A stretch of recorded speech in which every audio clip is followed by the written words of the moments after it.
What is up? What's up, guys? This is the Merc with the Mic, and this is another the Wrestling Babble podcast by Red Cyclone Inc. We are continuing our road to Money in the Bank. I am Merc with the Mic, and I'm joined by Louis Beans. What is up? What is up? Wrestling. How you doing? Money in the Bank. You know what? Do they sell those suitcases? Yeah, they do actually. Ooh. Are they like? Can they take a beating? Probably. Okay. I never actually touched. I guess the one that Seth Rollins had, it looked like it was like a metal case. I remember Edge's used to look like it was like something that you could really hurt somebody with. Yeah, Edge's was like a sort of briefcase as well. Okay, can you remind me which wrestler was the one that had the case that got really beat up over time? Was it Edge Ziggler. as well? Ziggler, yeah, he had that dented one because then he like used it. he legit used it. That was cool. Good times with the Money in the Bank. Ziggler he had the most fucked up case by the end of the time. By the time he cashed in, that shit was all like bent out of shape, kind of bent in the middle. Yeah. Cool. Because he used it as a weapon. I mean, like you should. Yeah, exactly. A weapon that they can't take away from you, too. Yeah, and then you had certain people that had like certain designs on there, like Rob Van Dam, when he won it, he had the dragon on it. Okay, I thought he was just gonna have a weed leaf on it. He had the RVD with the dragon and shit on it. Damian Sandow had like a wooden one. Really? Yeah, it looked like a leather briefcase. It was very fancy looking, but he lost anyway. So got you. Okay. Yeah, those are only two I could really think about that actually had their own custom one. Okay, cool. But yeah, Road to Money in the Bank. We will talk about our weekend wrestling in Raw, SmackDown, 205, and NXT. We got some New Japan news. We got some news about Enzo Amore and him being innocent in this court case. We'll get more into the details of that. More on the Fox and SmackDown Live. We don't know yet. But their deal. I have more info about the deal and what it could benefit from it and what it's pretty much going to be the same. Okay. Yeah. A little bit of Impact Wrestling. So where you want to start? Oh, yeah. Okay. Well, I guess we're gonna get into the WWE stuff. So let's talk about Impact. How was that? Impact has been that show has been an okay show. All right. It has some good things. It has a lot of bad things. They're still working the kinks out of everything. I feel that one thing that I see that they're trying to do is they're trying to make Impact kind of like ROH in a way that they can use any wrestlers from indies and regular and let them actually do stuff. Do you know about the challenge they made to the UK scene? I saw they posted something up about that where because they have a tour. Like they said, they're gonna challenge any and all wrestlers from the United Kingdom because they have a healthy relationship with wrestlers from over there. So I was like, okay. Yeah, they're working. I forgot what company they're working with, but they actually have a tour down there, and kind of like what they're doing with Lucha Underground, they're going to do with that wrestling federation. So, did you see most of that, the Lucha Underground stuff? Yeah. Well, it's still going on because like Pentagon Jr. is still their champion. Oh yeah, that's right. That's a part of the whole thing. So, would you say it's a good idea? Has it worked to their benefit at all? I feel like it doesn't work. It makes people remember that Lucha Underground exists. I guess that's the one thing that gives. But the fact that Lucha Underground is more sitcom than wrestling show. Yes. And it takes more pride in the storytelling than it's great wrestling, but it's more about the storyline and more about the boss and fucking things like that. I think it takes the fantasy of that away from it, seeing that they're in plain ass Impact. Yeah, so they have no budget for the story, so there's not really any thought for too much. Try, but it's just not there. It's not that good. No, 100%. If you watched just an episode side by side, you could just see the difference. Yeah, the darker lighting, I think, has more cinematic value to it too.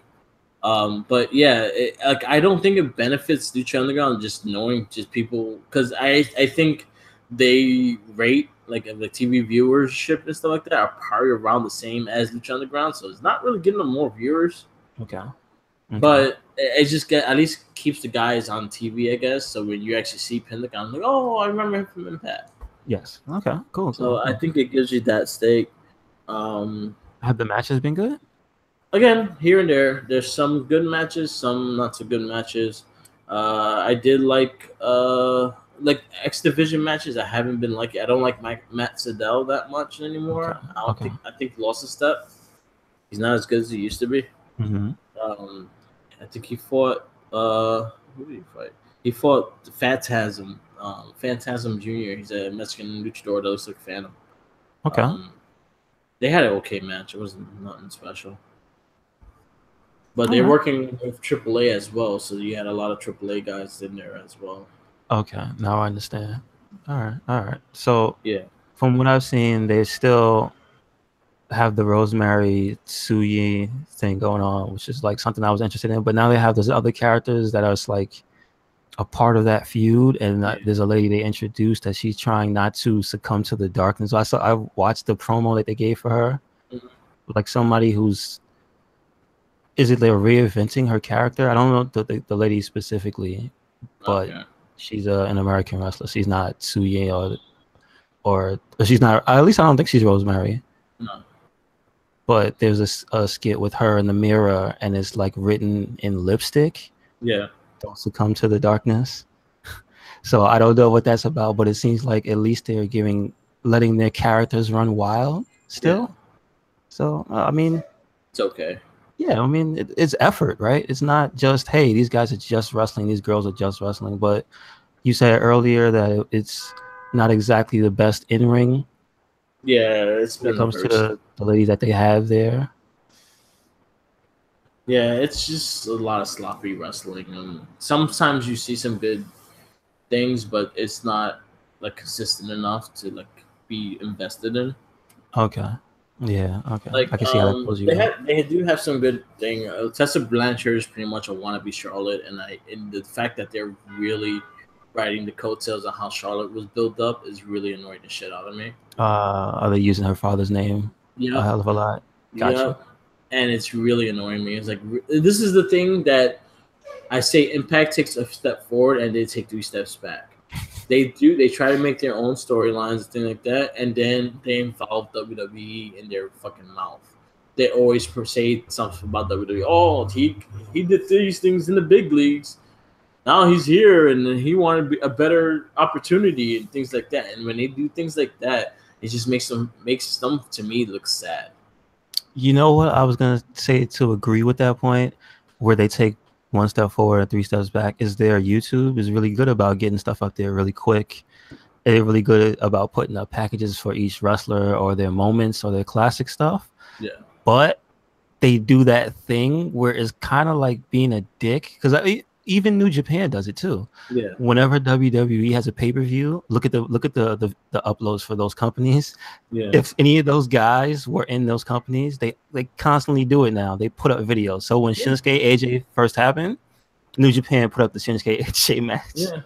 And you damn sure that when WrestleMania happened, there was a bunch of Kurt Angle stuff. Yeah. There was a bunch of Samoa Joe stuff recently for the last pay-per-view that happened. Like, they'll put their top 5 TNA moments, and it's like, I get it. These great moments with these great wrestlers happened in your company, but come on, you really got to ride the coattails of WWE that closely right after the pay-per-view or the same night. These are companies that every fan thinks, oh, they don't do that. Like, yes, they do. They do. They do it 100%. It's 100%. It's hilarious. Yeah, it's hilarious and things like that. But it's really, sometimes it just seems really sad too. Yes, like, it does. Really? I'll tell you one thing: WWE don't acknowledge y'all unless they really have to. Mm-hmm. Yeah. And at times they do, and they actually give them credit, and they actually will pay them to do it. Or what they've been doing recently is they're not afraid to use them as a butt of a joke. Yeah. Like, openly. Like, that was a few weeks ago where Kurt Angle did that. So yeah. They don't need you. So these other companies, they got to stop. Yeah. Living in the past with that stuff. Your TNA Impact is over here, and what these guys did in the past is over there. So let's not wait till the big night to show what they did. You know, like move away from that. You too, New Japan. Don't do that again. Stop that.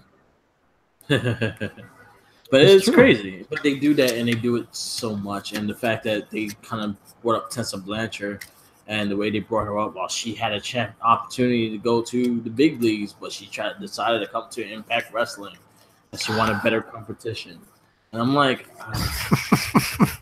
well, she ain't gonna find it there. Sorry. I was like, she's in the wrong company then. Ooh, she needs to go somewhere else. Yeah. ASAP. So those are the things that really annoy me, and that's when I say they take 3 steps back, and that's like that. Like, try to make your own company. Try to build your shit.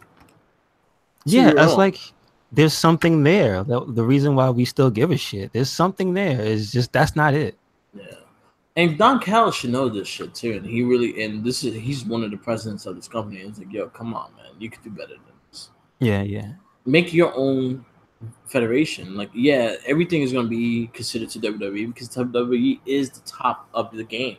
They're the #1 fucking company. As much as everyone, New Japan, no, WWE is the most profitable company in the fucking world. Yep. They just made two different $1 billion fucking deals with both their main shows. $2 billion deals. So everyone's saying, viewership is low, viewership, blah, blah, blah. Because people watch wrestling different nowadays. Yes, I was about to say that. Yeah, man. Yeah. A lot of shows are finding that out. It's not really that the viewership is down. It's just that people are finding different ways to watch it. The Nielsen, whatever the fuck it's called. I think it was Nielsen, yeah. It's not a big deal anymore because everyone watches things differently. Most people actually, I know for a fact, a lot of people I know watch SmackDown on Hulu more than they watch it on regular TV. It's because you don't miss the show. You just miss the commercials. Exactly. And we don't want to see commercials. Exactly, yeah. I mean, once they learn that, then, it'll be better for everybody. But until then, we're going to hear this, Yeah, but people realize, they go in viewership. Yeah, the viewership is not a big problem with them because they're still getting paid for the advertisement. And they're still selling out shows, dude. Exactly. It's not it's not that. So yeah. Exactly. Like WWE doesn't make the money off how many people are watching. They can make money because people want to sponsor it, so their stuff is shown with the show. So they already get paid for that shit already. They already have collected that money already. So wherever commercial show and things like that, they got paid for that shit already. It's not you watching it. You staying on the channel to watch the commercial that's paid. No, it's not. Oh man, true story. I mean, but it's funny just to think that's where it came from. Like how far we've come is you used to have to sit there and watch the show, and then I remember when DVRs came out, that became a big deal.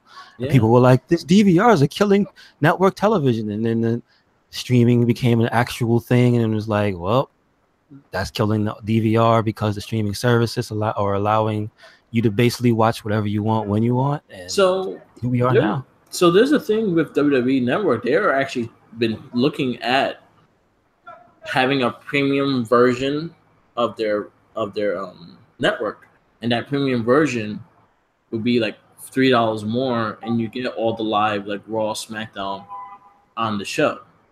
I mean, listen, on the network. Sounds like a good idea to me. Yeah, like I personally would do it because I will not have YouTube TV anymore. Gotcha. I will watch it on the network because I'll pay the $3 instead of paying like $30. Makes sense. But it's more like it depends on how, and then you can't really judge the viewership because some people are gonna just watch it on the network, then they'll just go by the subscribers than the actual things. And the subscribers they already hit over 2 million. So the thing I would love to see them do, and we brought this up, I think it was last year, was to put the special shows on there, the special house shows like Starrcade or what have you, on the network. So I think that's what they're looking at. They are looking at different ways to add more viewership to it. And I think those live events, those having Raw, SmackDown live on there, maybe having the aftermath of Raw and have like a last 30 minutes of things that you don't see, like the house show, the dark match that is there, but you don't get to see it unless you're a WWE subscriber. True. Also, I think I noticed a lot of people are very into a lot of the shows that are on the network besides just wrestling. Like Oh, a I lot love of it. people like the Table for Threes. A lot of people like the retrospectives where they deep dives into the wrestlers past and stuff like. So it's some good stuff on there, man. Oh, there's so much. I love Breaking Ground. I miss I want another season of Breaking Ground. Breaking Ground was so good. And I Gotcha. was more into the lives of the NXT stars and them getting developed and stuff like that. Yeah, And this is true.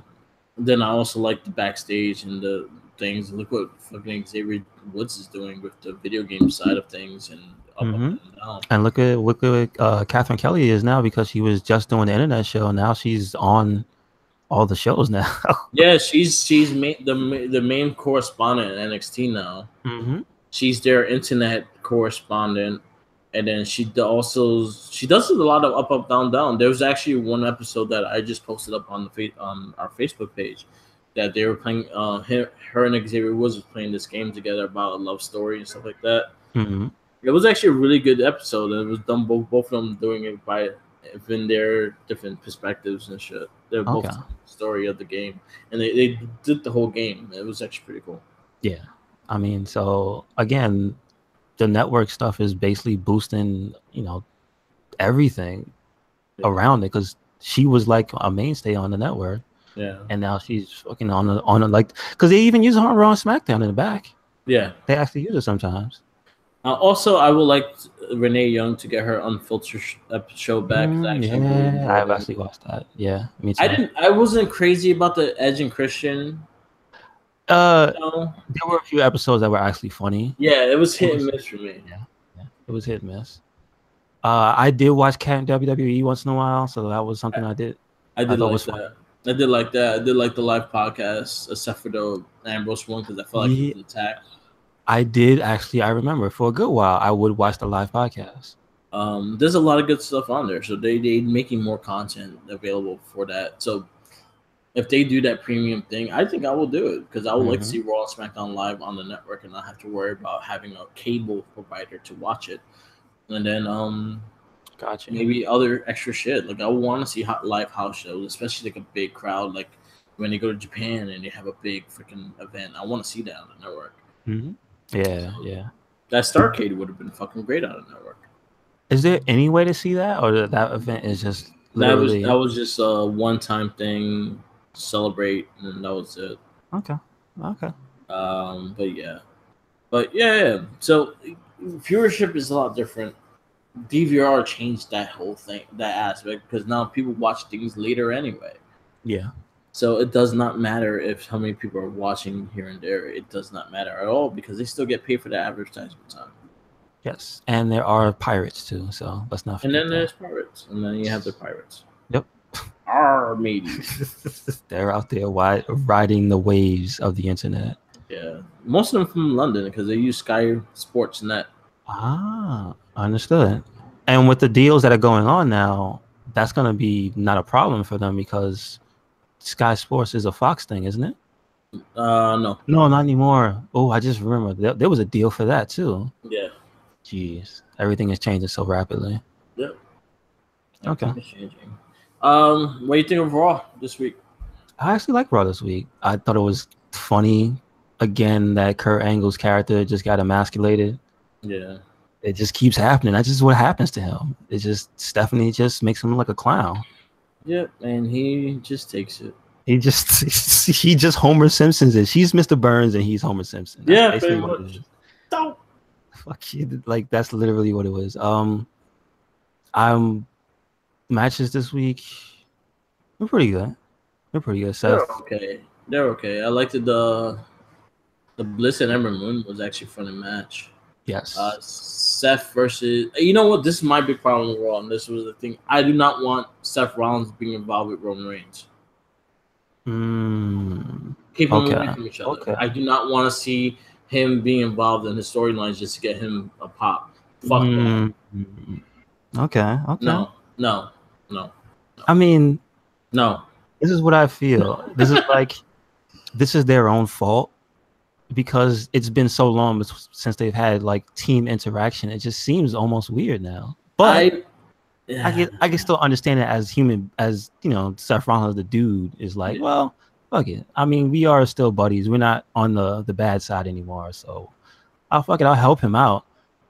But it See, seems odd because they don't seem like they have any contact with each other for real. Because the Shield thing is gone. Dean is out of the picture until whenever he shows up, which hopefully is soon, right?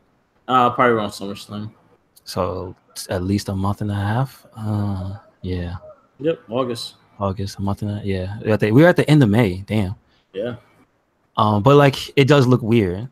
Yeah. It looks out. It shouldn't look out of nowhere, and that's their own fault. But it does look out of nowhere. Yeah, and I didn't like. Now he's gonna fight Jinder Mahal for the IC title, so now he's involved with that storyline, which is Yeah, I kind of see. annoying. I see. Yes. I just didn't want that to happen. I was liking his title defenses. Let him keep doing title defenses. I was very happy with that. Yeah. Yeah. I mean, listen, he's still really, really good. So I didn't feel that he lost a step being in a tag match with him though. Yeah. He No, was still actually legitimately. It was a good match. Like I didn't mind it, but I know what you mean. The implications are now that there's gonna be something to do with Roman now. exactly, and that's something I just don't want to happen. Mm-hmm. But they did announce Roman Reigns will take on Jinder Mahal at Money in the Bank. Do they put it for anything, or it's just like a grudge match? It's a match, just a match. Okay. There's nothing for the match. There's no IC title defense yet on for the Money in the Bank. I think he's gonna line up being maybe Sami Zayn or Kevin Owens. But no, Kevin Owens is the Money in the Bank, so yeah, he's got a match. I mean, after Sammy's flop, you want to get into Sammy's big adventure with Bobby Lashley. He tried. He did try. I feel bad because I know that Sammy's performance throughout the entire thing, he never stopped. It was almost like Alexa Bliss, where the event it failed, but their performance never they never broke. Exactly, and that's how I felt. So it just felt like what was the point? They didn't beat him up. They didn't do anything. It just looked stupid. Yeah, there was just a few guys in drag. That's pretty much what I saw. I thought he was gonna okay, here's my thing. I thought it was gonna be a little different. I thought they were gonna take this storyline in a direction instead of doing this was typical, you know what I'm saying? Like I thought they were gonna go and have like 3 women actually come out and accuse Bobby Lashley, and we don't know who the hell his sisters are, so they the fans could have thought they were really his sisters. Yeah, but then the first one comes out and it's just like Jesus Christ. They didn't even try to hide the mustache. That was probably the funniest thing in the whole part. The mustache and then the acknowledgement of the mustache. That was it. Like it's just Bobby Lashley is stiff as a board. Not funny, or at least this wasn't funny, and so it didn't make either one of them look good. He makes Cedric Alexander more charismatic. Yeah, but not for nothing. This week on 205 Live, Cedric had an interview, like a little sit down, and he has some character. So I don't know. Maybe he's coming into his own as well. So we'll see. Yeah, but this didn't make anybody look good. Nope, it did not. And whoever wrote it made him look terrible. I'll put it that way. Whoever put this together, like as the thing for you to have Sammy to do, this looked terrible. Yep. So shame on you for making Sammy look bad. Yeah, because Sammy did a great job. And delivery and everything like that. But whoever wrote that fucking segment was dumb and should not try to write another segment. And that's how I felt about the Alexa Bliss with Bayley. This is your life kind of thing. Yep. Like I think Alexa Bliss delivered very well. It just didn't hit. Yeah, it didn't hit. Yeah. Yeah, that was dumb. They're trying to make a match between him and Lashley. Just keep Lashley relevant. I don't care about Lashley. They've done zero to make me care. Yeah, and he came out with zero fanfare, and then since then it's just been wet fart. Yep. He's just been a big fart. It's like I'm almost sad to say this, but the Goldberg Brock Lesnar shit was literally something for the man to do. Yeah. And since this guy has shown up, he hasn't feuded with Brock. What's his name? He hasn't feuded with Brock. There's been no mention of Brock. He hasn't feuded with Braun Strowman, which would be the most obvious one. Yeah. Or even on a friendly competition level, like they haven't even. It's like, so you're just gonna have him beat up Sami Zayn? Yep. That makes zero sense. So, and then talking about Braun Strowman, him fighting Finn Balor was kind of pointless as well. it was pointless, but at the same time, I felt they needed to have this match, but not then. Yeah. They should have had this match earlier. Yeah, I felt like they shouldn't have had a clean win. I felt like it should have had more of the money back, bank people come out and like interfere it, make it more of a big thing with the money in the bank contestants and shit. Yeah, it went off without a hitch. It was just like, all right. But then again, I kind of get it because everybody else was busy. Yeah. Like literally everybody else was in the Money in the Bank that night. I mean, what that was there that night was busy, right? Like Jinder had something to do. Roman's not in it, so no. Those two had a match. Who else was in the Money in the Bank? I'm blanking. Kevin Owens. Kevin Owens had something to do. Sammy's not in it, is he? He's not in it yet, so he has nothing to do. Shelton's on Raw, and didn't he have something to do? No. My bad. I'm thinking of something else. No. Literally everybody except Mystery Man has something to do. Whoever the seventh opponent, the eighth. Excuse me, Mystery Eighth. Well, Mystery Eighth is Excuse me. That's the SmackDown person. Sorry. Yeah, so he's gonna be the winner of the Daniel Bryan versus Samoa Joe match. Yeah, because I forget it's 4 and 4 because they're together. So literally everybody involved in that match has something to do. Yeah. I just feel personally it should have been earlier between those two. A time when those two can just have a regular match, have it mean something for like their stature. Yeah. Because at this point, their Money in the Bank is just they got something. They're already going for something. Yeah. Why waste it? You don't want to see them people in the Money in the Bank fight each other. Yeah. Because you want them to be fresh for the match. I kind of think it shouldn't happen. It was an all right match. Yeah, and I do like that it wasn't just a squash match because it very easily could have been. Yeah, because you and I both know they could just because they've done it to anybody who's a star with Braun Strowman. They've let Roman get destroyed. They've let Seth get destroyed. They let other people get destroyed by him. Yeah. So that just makes me go yes. So we know who the man is. But at least they have Finn looking like a very viable contender, even as a character. Yeah. So, yeah.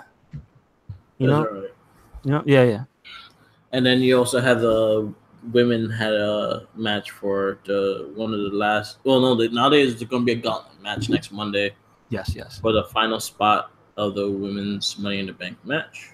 I was happy to see Dana Brooke on TV. So I was happy to see her on TV too. Good she has nice new gear, even though she doesn't show up that much, which is funny. Even though I knew Natty was gonna win. It was super overcast. I don't think anybody else story-wise stood a chance in that match. Yeah. So and then I didn't care for the Ronda Rousey Nia Jax promo because she was like, "Oh, you cannot. You think your little thing could break my arm?" And I'm like, "Asuka made you cry." Yeah. I don't like how they played that because they literally overshadow Asuka completely. Like Asuka made you tap like 3 times. Yes. And then the last time she made her cry on TV. Remember? Yeah, exactly. So wait a second. Oh, WWE, that wasn't that long ago. Come on. And she made her tap twice in NXT. Yes, she did. So all with the same arm. So yeah, she is weak against her arm. But hold on. I just want to say Stephanie said physically possible. Mm-hmm. That's so like, yeah, no good, no bueno, no bueno. All right, SmackDown though. SmackDown been great. Yeah, I thought like storyline wise, everything was up to par. love the whole New Day Miz thing. I love the big match between Miz and Big E. I like the fact that they have not mentioned it, and I think they're not going to mention it to the night of Money in the Bank. Okay. Which I still think is going to be Kofi. Yeah, I mean, I still think it might be Big E. The awesome stunt that Kofi did, he jumped off Cesaro to land on his cool. Miz. That was pretty cool. Match between Big E and Miz was really good. Even though Big E lost, it was still a great match. Still good, yep. You got the Good Brothers resurgence in the tag team division. They got a tag team title shot. An actual good match too. They got the time to have a good match. So it's like, all right. I'm a little sad that the Usos are stepping aside, but then they have fought the Bludgeon Brothers quite a lot of times. So it's like give another tag team a chance, and then you guys get yourselves back into the chase as well. I'm confused at how they want to portray the Good Brothers now. Are they back to being just jerks, or are they like when they first got there? They were super serious. Which made it hard is the fact that the Usos is kind of on that borderline also as a baby face and heel. As in, they'll have some really heel promos, and then they'll have some really babyface promos. And you're like, hey, wait, what? Yeah, so like, why? So they said the nerds line, and I'm like, are they good guys? Oh, they always do the nerds thing, and that's something that they get crowd participation with. So no, I know, but like, I thought that was a dick when they're bad. That's when they do that, right? Or no? It's on their T-shirt. So that's what I'm saying. I don't know what they are. They're because the Usos are good right now. No, they're still heelish too. See, but you know what I'm saying? Yeah. They get cheered more than like almost anybody, and it's just like I don't understand what they are. The Usos. I guess the club you'll find out what kind of a tag team they are against the Bludgeon Brothers. They didn't cheat. Yeah, they had a straight up square match. Yeah. So I mean, which is good. Also, it was a good match, but also kudos for having them win because that puts them up there. They beat the Usos. So I mean, hey. As it restarts them again. Yeah. So that was definitely positive. We got Jeff Hardy versus Daniel Bryan, which was another good match. Oh my goodness. And I like the hype for the match too, which is like, oh yeah, man, these two guys are legends, and it's like, who thought in the year 2018 you would see these two people fight again? Yeah, and I love how they built it. They built this since last week, and it was a great build. Mm-hmm. Jeff Hardy still is a main eventer kind of wrestler, man. He still gets the crowd. Yep. That's why I love him or hate him. He still has a fucking pop. You cannot stop his pop. No. And congrats to Lana making it into the Money in the Bank. That was great. I like how this unfolded. I mean, sure, it's sad for Billie Kay, but listen, it was all in the best for Lana. She got an opportunity. They did it the right way where they didn't have a drawn out match. She had the really cool what would you call it? Yeah, I was gonna say, what would you call him? The hype machine that is Aiden. Like he was on point with her. Yeah. Like the stuff she said, the way she was dancing, like she was doing a different type of dance this time. Yeah. Because I mean, people don't know this, but if you listen to any podcast that has, she was a hip hop dancer too. So she doesn't just do the ballet. So it's like, all right, so she was hyped, and it was like, oh damn, people were behind her. It wasn't just Rusev Day; it was Lana Day. Like, good.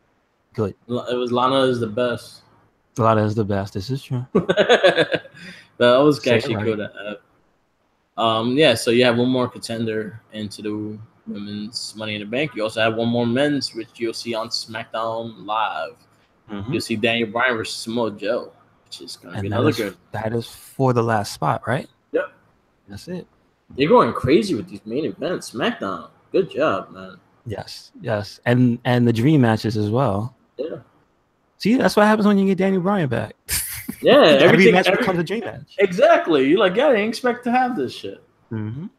So do you have any early predictions on the Money in the Bank? I predict Samoa Joe is going to make it and win. That's what I want. All right, so this is my scenario, and I already have something for the women's, and this is what I think is going to happen. Okay. And it's going to be a clear thing. I think the women's Money in the Bank will start off the pay-per-view. Okay. Natty is going to win the Money in the Bank. All right. Natty cashes in on Nia Jax right before Ronda Rousey tries to finish Nia Jax.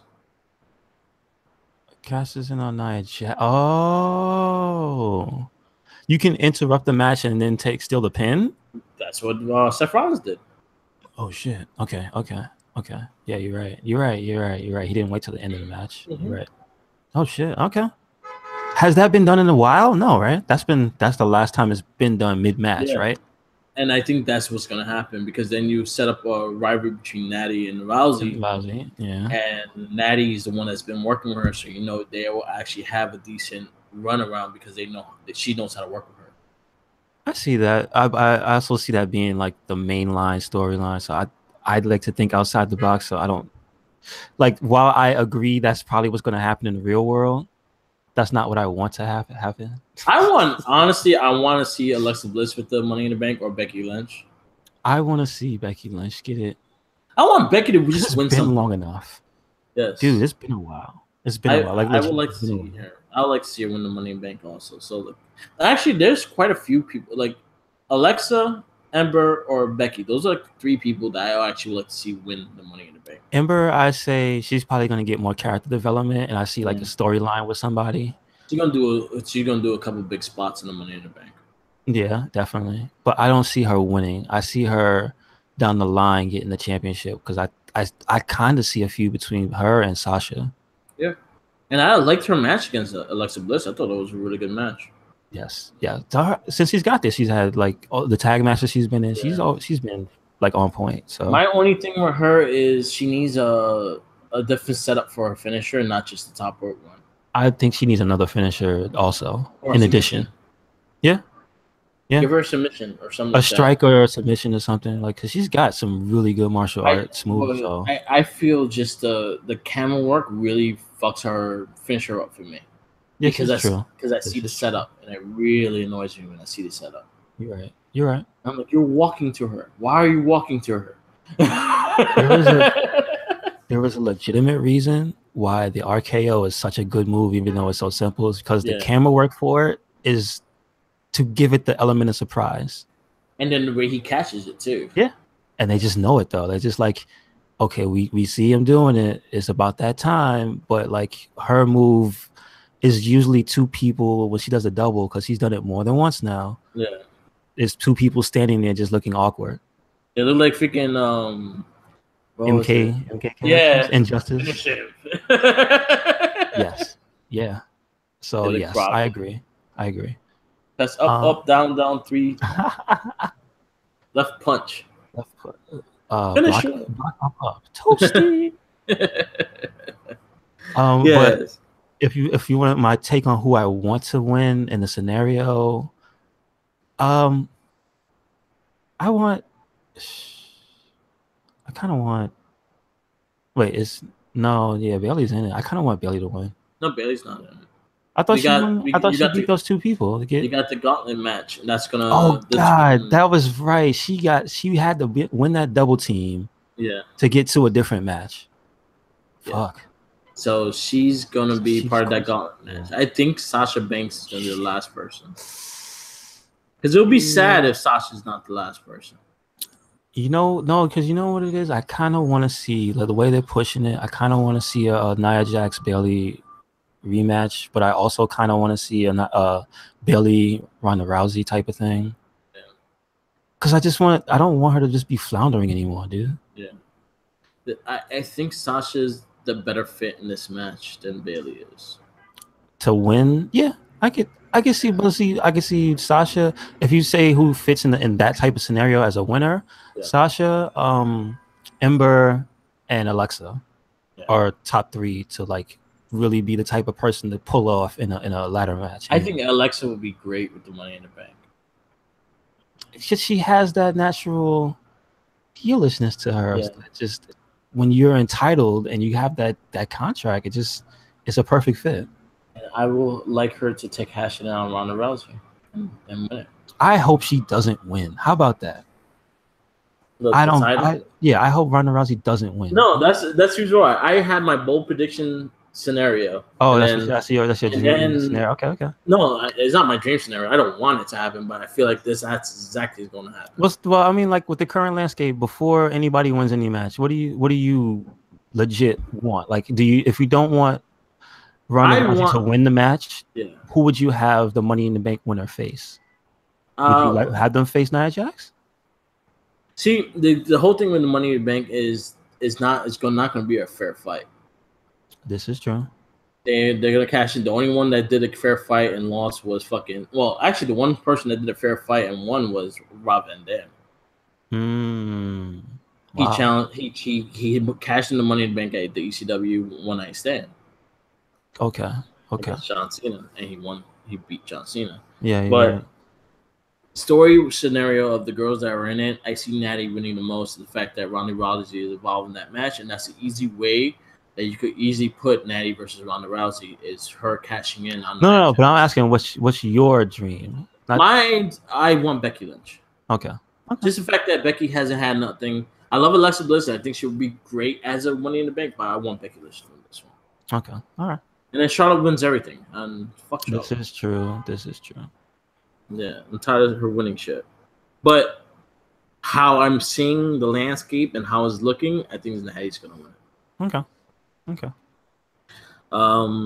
So far the matches are on the card is Roman Reigns, Jinder Mahal, Carmella versus Asuka, Nia versus Rousey. No IC championship, no US title match, so hopefully they get added down the road. Men's Money in the Bank, which they still have one more contestant. This could be anybody's, but I have a feeling The Miz is going to win it. Okay. I can see that. Definitely see that. So this is my other scenario that I think is going to happen.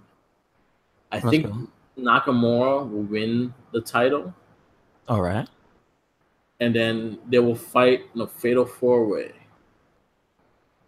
for the for the WWE Championship at SummerSlam.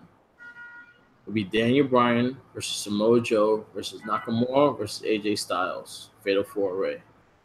Daniel Bryan wins the match. Yeah. Miz cashes in on Daniel Bryan. I hope they don't repeat it because I saw the I don't know if that was a spoiler about their plans. That was a similar thing, but it wasn't for the belt, I think. Yeah. On some other show. So I hope they don't repeat that. Yeah. Which they have a habit of doing. So I mean that's a dream match, and then also that's putting both brands together. Mm-hmm. So it makes perfect sense. Yeah. As for the championship, let's see. Like I said, what I want is because at this point, to me, Raw's kind of on fire, and they have to fix that Roman Reigns fire first. Yeah. So anything is naturally for me going to be leaning towards SmackDown. Yeah. I would rather have Samoa Joe win the Money in the Bank and fight Nakamura for the championship. But then I think Naka as a heel and Joe as a heel. They ain't gonna do. I was gonna mention that, but the way they're framing Joe, he doesn't seem heelish because the way he acted last week, he didn't attack Daniel Bryan.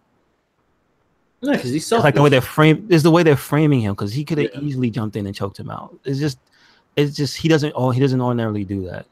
Okay. I feel like him coming to the commentary this past week and not doing anything physical meant that like I think they're kind of making him a badass good guy, not a straight up heel. So, but I would want I just want that rematch anyway. Okay. Samoa Joe Nakamura, because again, number one, Joe keeps getting hurt, so I want all the matches I can before he gets hurt again, and I want Nakamura to win the belt. So my two things and one, in one show. All right. 205. Did you catch 205 live? Yes, I did. I did watch 205. They had awesome tag match. Not tag match. Excuse me. Lucha House Party came out. Had a nice freaking Lindsay Dorado. I mean, not him. I'm getting the guys. It was Grand Metalik. Grand Metalik. Excuse me. The King of the Ropes versus Gulak was an awesome match. Little note, watch Up Up Down Down, Superstar Save Point. Drew Gulak is the guest this week. Ooh, all right. He talks about how Cassius Ohno threw him through a ceiling. Whoa. And they're playing Battletoads, and they talk about the old prank. If you have worked in GameStop, you have had this prank call. Do you have Battletoads? Holy shit. That's a real thing? Yeah. Why? Why is it a prank though? I don't know. Never had it. Stupid. But I remember getting them prank calls when I fucking ran a GameStop. Wow, that's amazing. That's amazing. Do you have Battletoads? Awesome. So I used to say yes, and they'd be like, and they would just hang up. Yeah. Great. Stupid. Just the worst. Like, I hope you stump your toe in. I hope you get hit with a speeder one day. Yep. I hope you get a big fist, like Pimple's big fist, to the face. Or just a big boot. Your foot just grows and it's like, oh, big boot to the ass. No, but that match was awesome, and there was one spot in particular I thought was really cool, where Gulak was coming in, right, and he ran at him. Gulak jumped out. He slid out of the ring to avoid the dive. Yeah, and he was in MItb was balancing on the top rope, and then just instead of flipping forward, countered and flipped backwards and landed on him perfectly. That was awesome. I was like, Jesus, timing. He's so good. Yeah, he is so good. Yeah, we had that, and then we see like a little rivalry going on with Brian Kendrick, Jack Gallagher, and Drew Gulak. It looks like they're gonna be a 6-way tag. Yeah, they were building that up.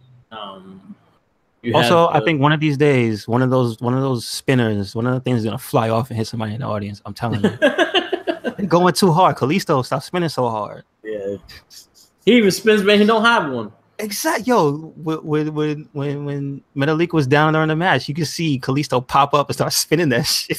Yeah. I'm gonna fight you. I'm gonna fight you, Kalisto. Keep spinning that shit. That shit's annoying. Oh my god. Somebody needs to bring that up.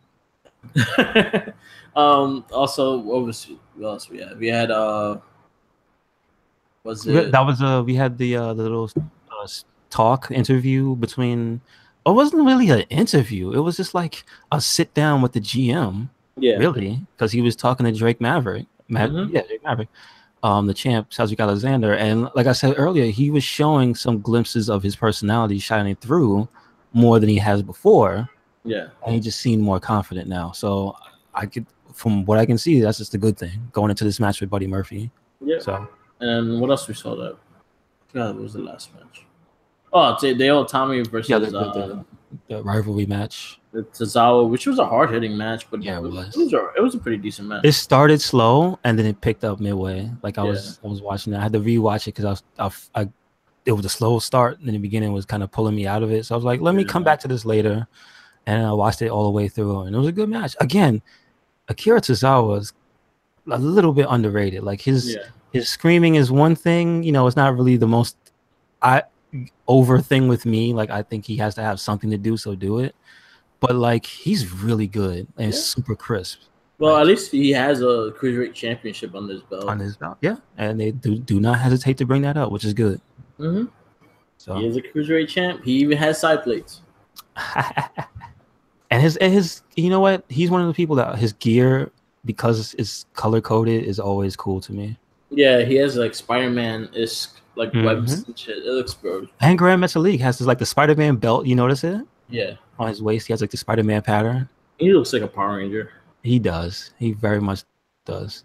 Yep. So 205. We have a really big main event next week. I can't wait for Buddy Murphy versus Cedric Alexander. I wonder if they're gonna have a match in Money in the Bank because they haven't really built anything towards Money in the Bank.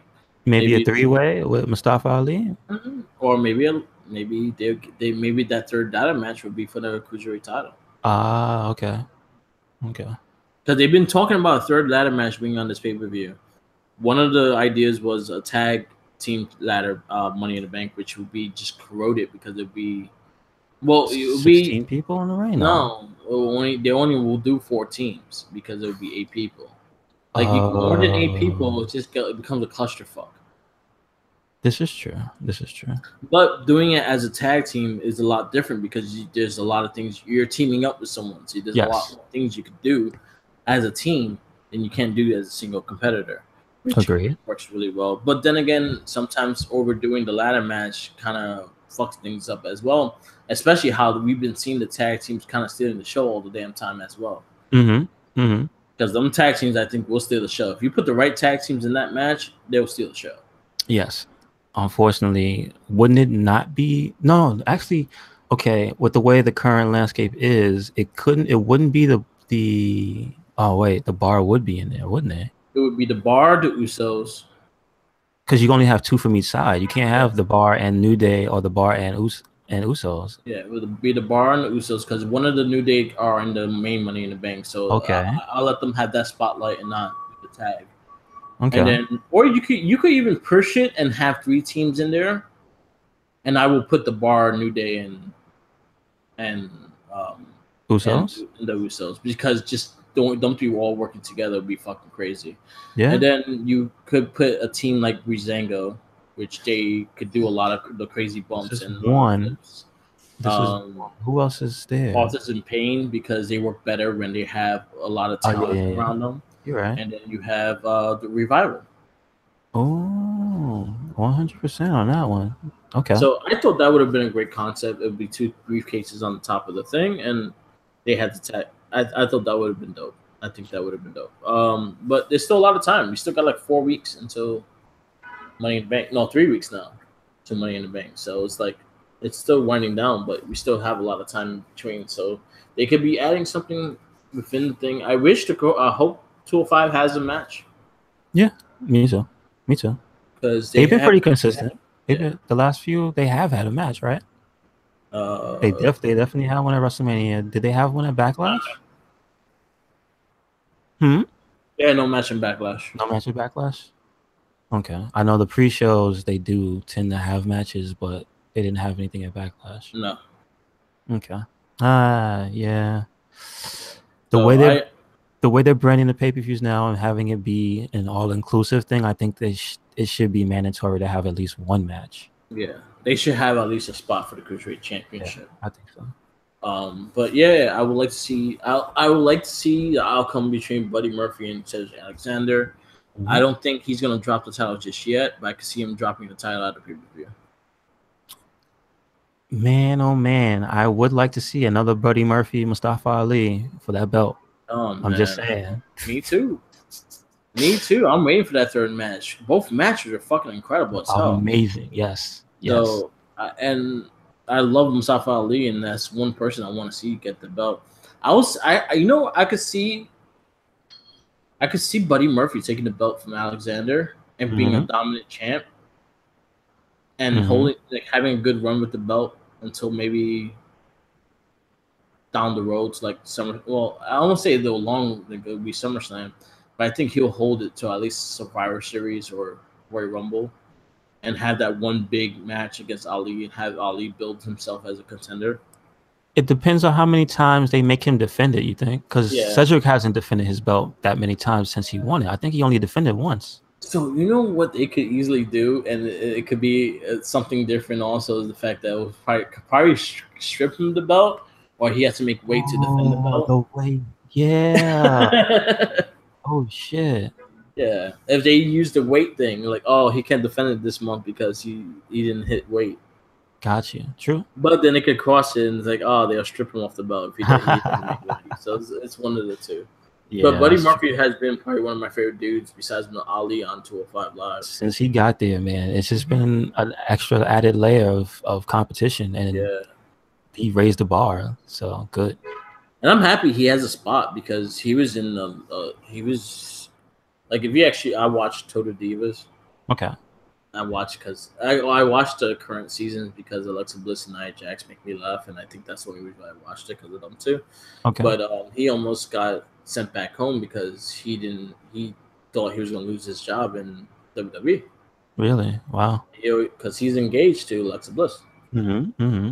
So, but damn, the signs were pointing to him being like fired or something. Yeah, because he couldn't find anything that fit him and things like that, and then they gave him this opportunity in 205. I think Triple H was the one that really saw something in him, and he put him in 205. Well, good looking. Yeah, because we would have lost another talent, and then you would have seen somewhere on a different promotion, oh, this dude's doing amazing things. It's like, well, not as many people get the eyes on him if he's there, so. Thank goodness he's getting the eyes on him now, you know? Yeah. I kind of feel bad. It's like, I still miss Neville. I miss Neville too, and right now I think they are putting a freeze on his contract until he decides, because he had a big contract. That's the big thing. It's the fact that you're in the beginning of your contract and you kind of like, I don't want to wrestle now. Understood. You're reaching a contract. They're like, all right. So now they paid him for the first year, and then now they put a freeze to it until he actually competes. Okay. Because they know he's healthy. So he may be returning soon. If he don't return, then he might take a big loss and lose money, and then he can't compete for another 6 months. Yeah, that sucks. But I mean, whatever makes the dude happy.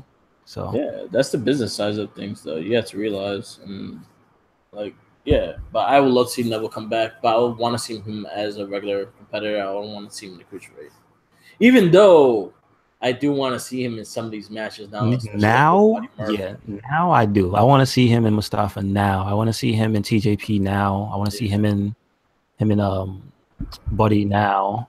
You know what I mean? And also TJP has been bulking up. I see again, and he's constantly been putting the thing out there to SmackDown too. I noticed. Yeah, I could see him doing the open challenge of Seth Rollins' title. I want that so bad. I think that could be a big push for him to be on the main roster too. Mm-hmm. And then he's up there in age as well, so I would like to get him started now than later because he's like 36, 37 years old.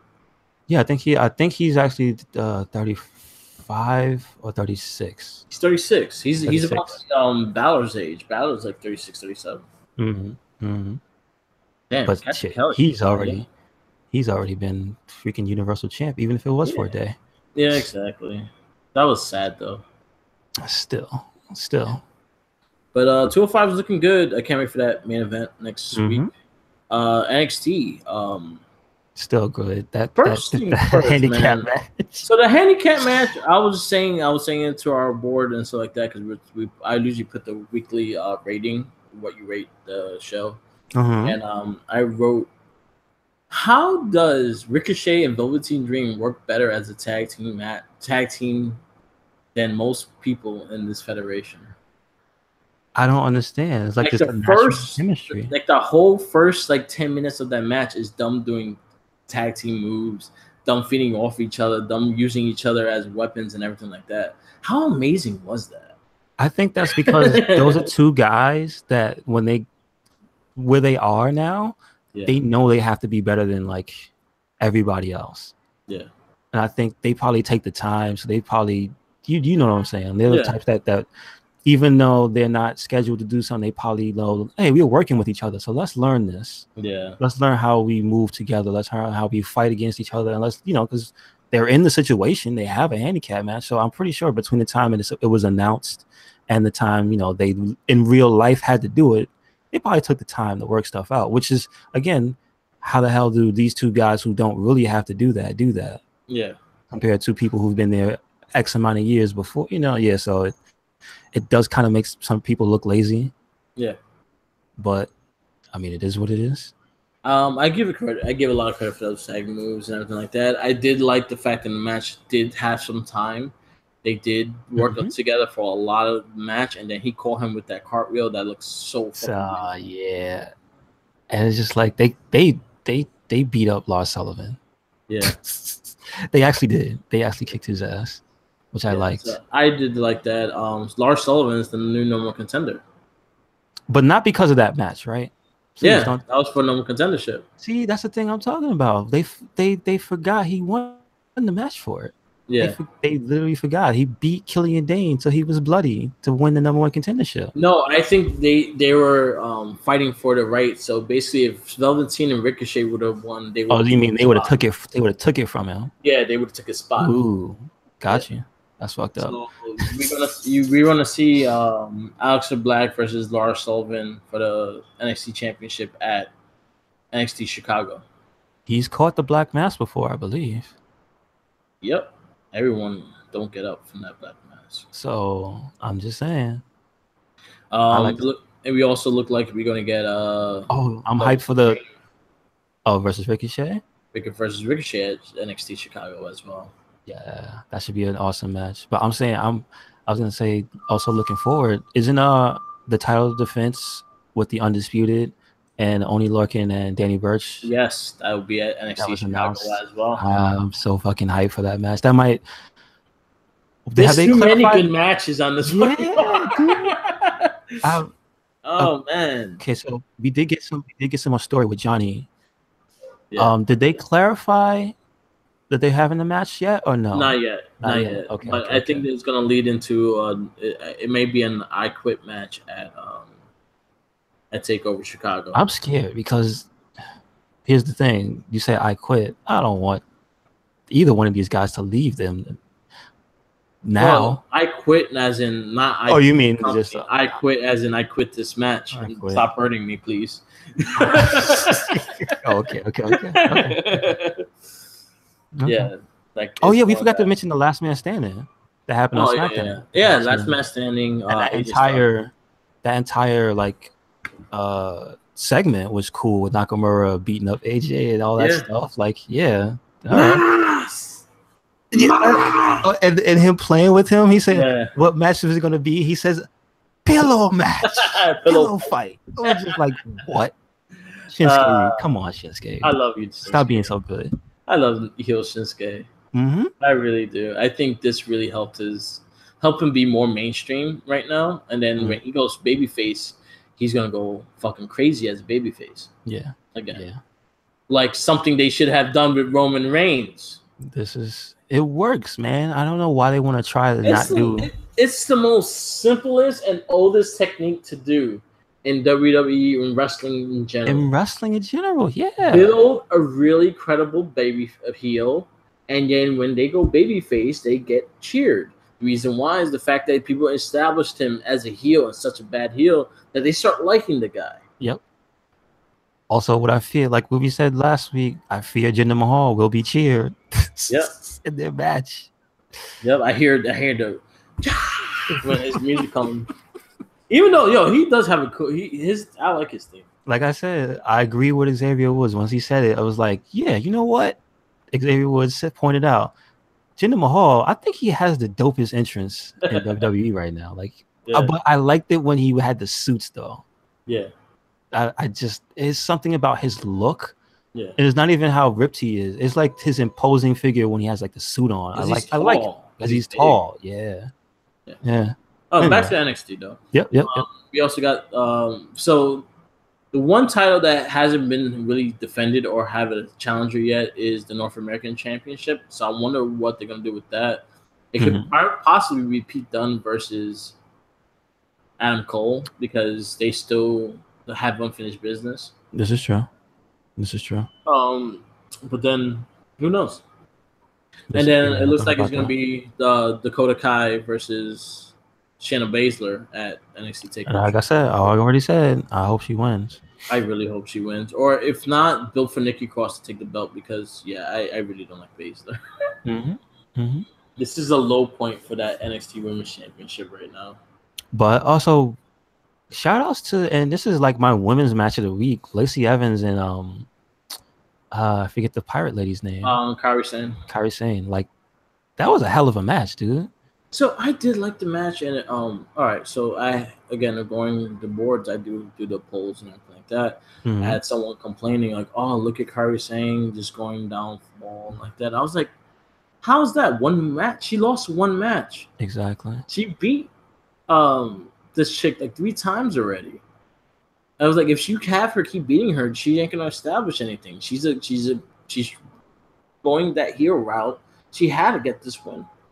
This is true. To put any type of momentum behind her, she has to get at least one match. Exactly. And it was a clean match. It was she didn't cheat. And Kairi Sane has beat her 3 times. So I'm like, you gotta give her something. Exactly. And Kairi Sane is there. She's talented and everyone knows her full potential. She'll be on that title scene very soon. Yep.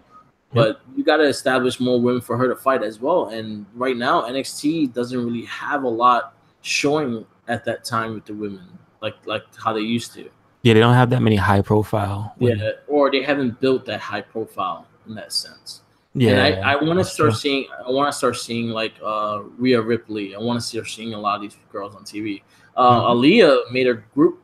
She has a little faction with Rhea Ripley and this Gonzalez chick. Oh, like this. A legitimate faction? Yeah, they actually dress alike too. And I'm like, yeah, you're dressing alike. So I believe you. No, the Gonzalez is the Brazilian lady?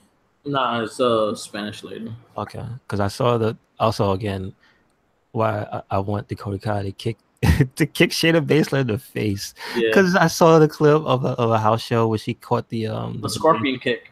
Yo, she caught her lovely. Yeah, Terrible. It was terrible. yeah, But like it looked great. And we would all just love Shayna Baszler to get kicked in the head. So exactly. Exactly. I think they kind of want her up in the main roster soon anyway. So, but listen, I think as long as they give all these women something to do, yeah, don't let them get stagnant.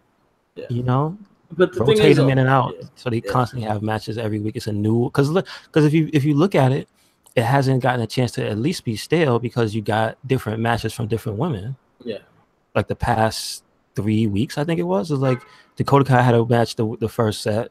Then you had because she fought what's her name? Bianca Belair had a match. That's right.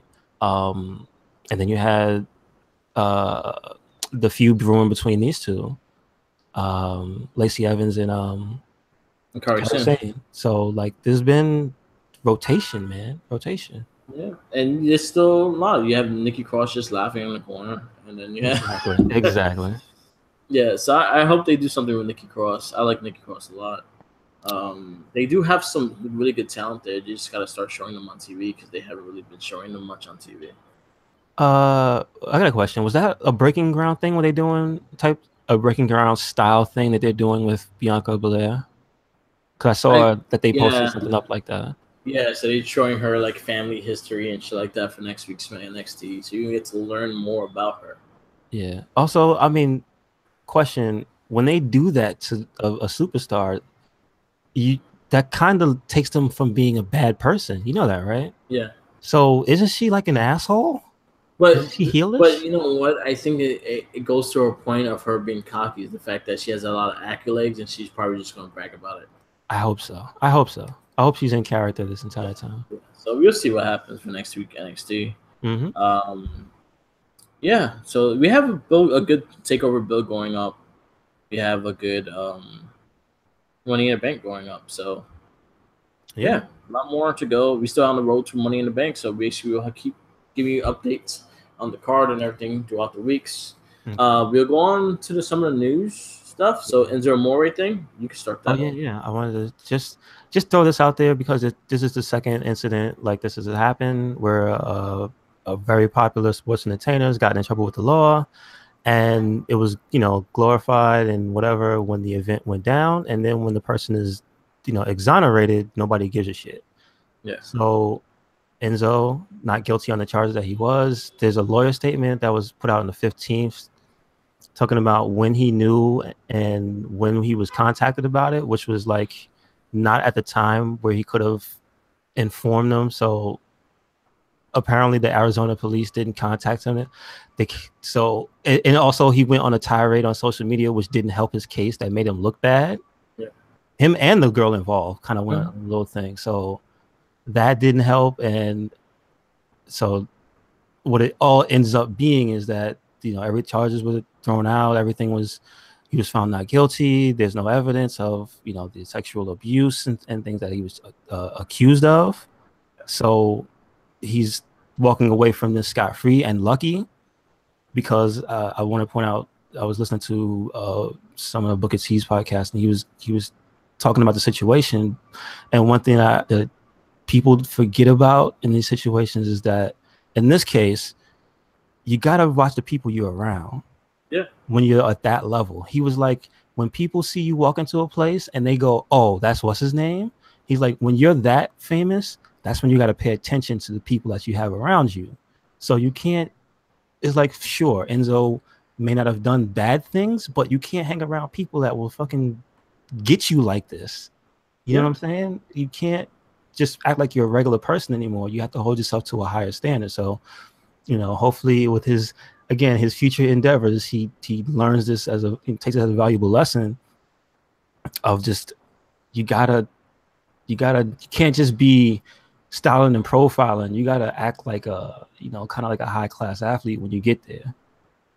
So, you know what I mean? You got to carry yourself, and you got to keep yourself surrounded by people that aren't going to do this to you. So, good luck to him in the future, but this is a lesson. Also, I wanted to bring out, because I said that, Rich Swann in his case, which that was made into a big deal. when he had charges put against him, people always were dogpiling on him because it was a domestic abuse type of category. It wasn't for that. It was in that category. And instantly he was jumped on. Yeah. And before the news came out, and this is, it was put into a high profile, different magazines were talking, like legitimate publications were talking about it. And when the news came out that he was innocent, nobody said shit. Exactly. It was like a post made by somebody, and if you happen to read it, you knew, and it was just like nobody cared to come to his defense after the fact, and it's like that needs to stop. Like people need to wait for the verdicts on all this shit. All this stuff. Are innocent until proven guilty. You forget that. That's the law. That's the law. People dogpile and jump on. It's like let all the facts come out. So. It could kind of ruin people's careers. You know what I'm saying? Like, forget Enzo. Enzo has problems backstage and blah blah blah. He has legitimate. He was already in the doghouse, so like him being let go was more understandable than how Rich Swann was. Was dealt with. Like Rich Swann should have got the benefit of the doubt and be like, all right. And things like that, and also with the whole thing with Enzo Amore, I was telling him about this in other past like wrestling podcasts, and me hearing wrestlers talk about Vince McMahon and how he acts and how he is to everybody, and they put it into perspective. Like, let the man know. Yeah, you let the man know, he'll help you out, and he wants to know what's going on with his wrestling. Yeah. You're his workers. He wants to know, like, as much as people say that how much this man lost touch and shit like that, he cares about his workers. He cares about his product. He cares about the people that are under him. He knows they all have families. They all have children and things like that. He's not a dick in that sense, and he's going to help you out. Jericho clearly explains that so many times. He clearly explained it when he went to New Japan. This man actually watched that match. I mean, not for nothing. If you want to transition too. Yeah. That's also what's going on in wrestling news is the Jericho Naito stuff is they're still going at it. Yeah. Has not cooled down. I'm looking forward to that match. Me too. He gave an impassioned promo, and he also showed us the roadside turtle, Chris Jericho did. Yeah. He put him in the video. This was on New Japan. This was on a giant screen in New Japan, and Chris Jericho's saying fuck about a turtle, dude. Like, it's hilarious. And how he's gonna beat the shit out of him and he's gonna fuck him up, and it's just like he's going not to abuse this phrase, but he's going all in, and I love it. Yeah, because it's something you cannot see him do in WWE because of what the product is. So it's good to see his range, you know what I mean? So I'm looking forward to that. But again, like people say Vince is out of touch. And you have to understand that if Vince was out of touch, his empire would have crumbled a long time ago. Yeah, exactly. Because Ted Turner was out of touch, and where's WCW now? Exactly. So you can't just throw shit out like that. It's like you don't see what the man does. You don't see the decisions he makes. You don't see what he okays and what he doesn't. Just understand he has the company's best interests and his people's best interests at hand, because it can't be selfish like that. You can't do that in this day and age.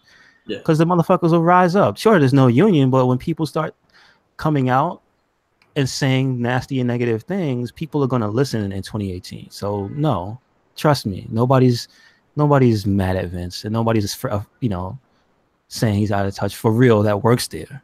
Yeah. Definitely not that works there. You know what I mean? So yeah. Yeah, they didn't even say shit when they worked there. Like, oh. but even the ones that earned it, like Jericho, can say it to his face, they're not saying it. So, again, the rumor mill. No. Opinion is not fact. Exactly. So that's what that is. Also, respect your wrestlers, respect their privacy, and when they get in trouble and they're proven innocent, like fucking show them that same respect. It's like, yo, we heard you did something. It turns out you didn't. Like, all right. We were wrong to accuse you. We were wrong to come at you. As fast as people are ready to make fun of it, they're super slow to like, oh, I'm sorry, I apologize for that post, but he actually is innocent and shit like that. Mm-hmm. Also, that's why I refused to put that. I didn't put it on the Rich Swann thing. I put the news story, but I never put anything else after that. I put up the WWE message that they put up, which was, we are letting him go or whatever, going separate ways. They never condemned him or anything. So Yeah. the corporate answer was the best situation in that case. Just let them say what they got to say and keep out of it. Exactly. But on a positive note, before we go, I wanted to put up. Did you see the post that many pro wrestling sites picked up on about Alexa Bliss talking to a young lady that had an eating disorder, and she had a like really heartfelt message to her, and she had the girl come over and they embraced and blah blah blah. But it was like when you attack these people, they're actually human beings, and a lot of them are more than decent. Yeah. Like she didn't have to do that. No, she didn't. I actually put the video on the Wrestling Babble Facebook page. Mm-hmm. It was a really touching thing, like just seeing how her hearing that, and then she had to come over and she talked to her and stuff like that. The girl was like literally crying, and she gave her a big ass hug and everything like that.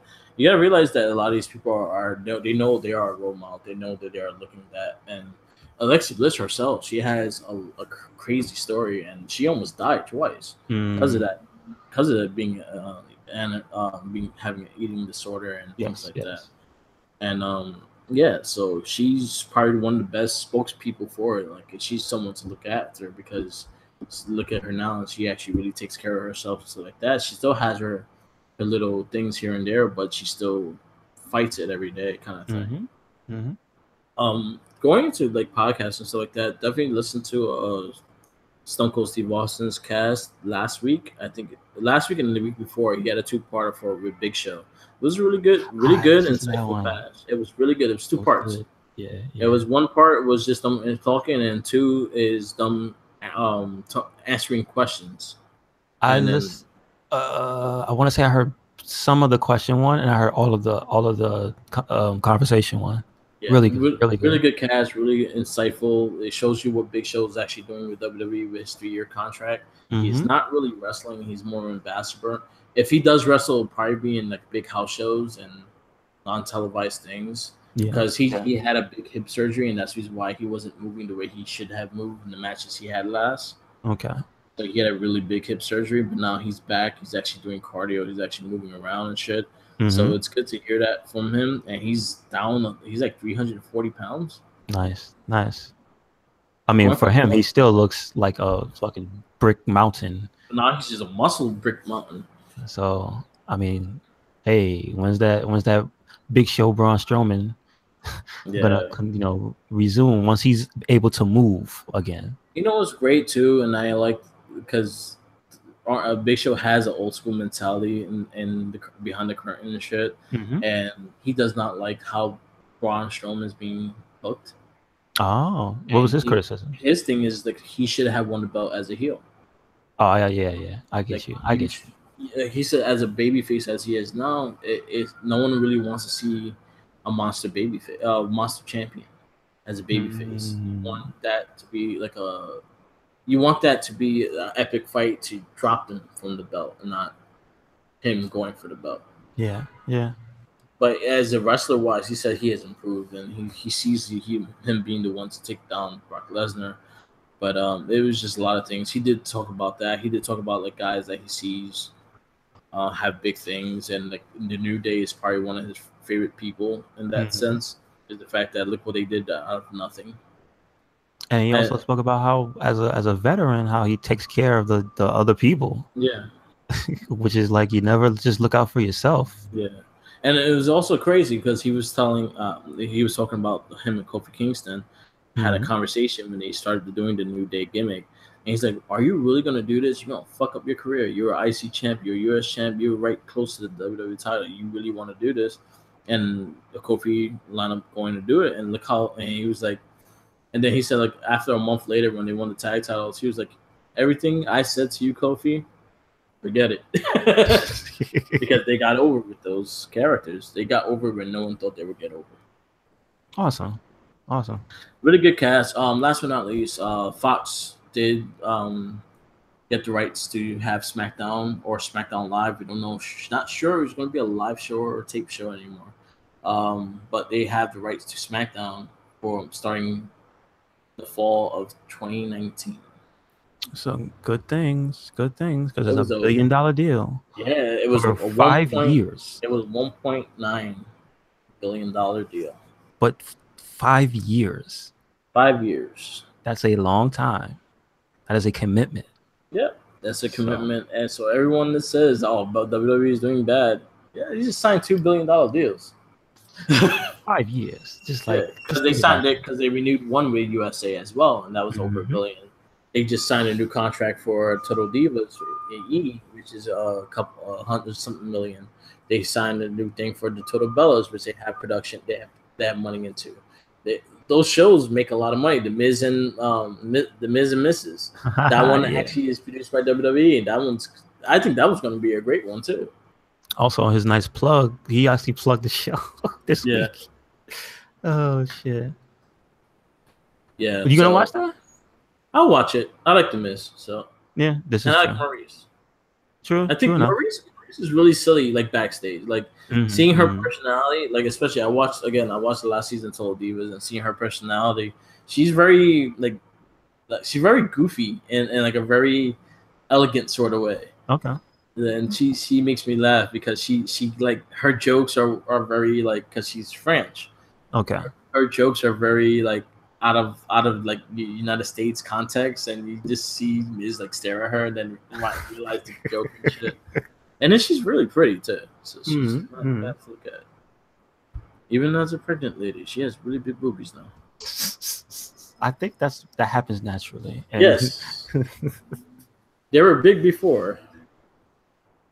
Now they're a lot. But she I think it's gonna be a good show. Yeah, so the whole Total Diva thing, they coming back for a new season. I don't think Carmella's part of the new season. I think she dropped out of it, but Alexa's still part of it, and Nia Jax's still part of it. Okay. Paige is back on it, and a couple other people are on it. Can I just say again, Absolution? Why is it falling apart? Why is it disintegrating? I liked it. I think Paige is just like, you know what? I use you to keep spotlight. I don't need y'all no more. I miss it though. Yeah. I like that they have their own themes. They're all trying to do their thing. That was actually a good match between Naomi and. Yeah, they actually did have a good. I did not mention that. I mean, forget the match though. Whatchamacallit's black leather pants were awesome.